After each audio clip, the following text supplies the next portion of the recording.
मानवाकार चीता 100 किलोमीटर प्रति सेकंड की रफ्तार से दौड़ रहा था। अचानक उसने देखा कि एक आदमी ठीक सड़क के बीचों बीच खड़ा है। उसे एहसास हुआ कि अगर वह इतनी तेज रफ्तार से उस आदमी से टकरा गया तो वह आदमी पूरी तरह नष्ट हो जाएगा। लेकिन उसकी हैरानी के लिए उस आदमी ने उस पर हमला कर दिया। चीते ने तुरंत बचाव किया और हैरानी से उसकी ओर देखा। इसी बीच उसके पीछे एक और व्यक्ति आ गया और चीता रास्ते से छलांग लगाकर हट गया। इसके पहले कि वह कुछ कर पाता, उन दोनों ने उस पर जबरदस्त हमला कर दिया। अप्रत्याशित रूप से चीता उनकी आंखों के सामने ही गायब हो गया। वे दोनों हैरान रह गए। फिर चीते ने अचानक पलटवार किया और घूंसे बरसाने लगा। उन दोनों के पास प्रतिक्रिया करने का समय ही नहीं था। इसी समय नकुल ने चीते के हमले पर हंसते हुए कहा कि चाहे चीता 10,000 घूंसे भी मार दे, कोई फर्क नहीं पड़ेगा।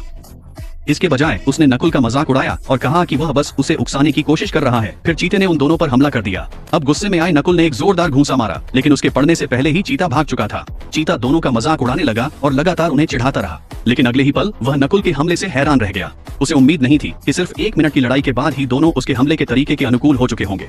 उसी समय मोलाओ वू ने भी हमला कर दिया। चीते ने तुरंत पलटवार किया और दोनों को एक ही झटके में गिरा दिया। चीता उत्साहित था क्योंकि यही वह प्रतिद्वंद्वी था जिसकी वह तलाश कर रहा था। फिर उसने एक और क्रूर हमला किया और आखिरकार दोनों को जमीन पर गिरा दिया। मोलाओ वू के दिमाग में एक तरकीब आई और उसने अपनी कला से उन्हें धुएं में घेर लिया। हालांकि चीते को कोई फर्क नहीं पड़ा, वह अपनी रफ्तार पर पूरा भरोसा रखता था। अचानक नकुल ने फिर से हमला कर दिया। चीते ने बचने की कोशिश की, लेकिन अगले ही पल हवा में नकुल की कई परछाइयां दिखाई देने लगी। चीता हैरानी में जड़ हो गया और नकुल ने मौके का फायदा उठाकर एक घूंसा जड़ दिया। गुस्से में भरा चीता नकुल पर झपटा, लेकिन धुएं में मोलाओ वू ने उसे ठोकर मार दी।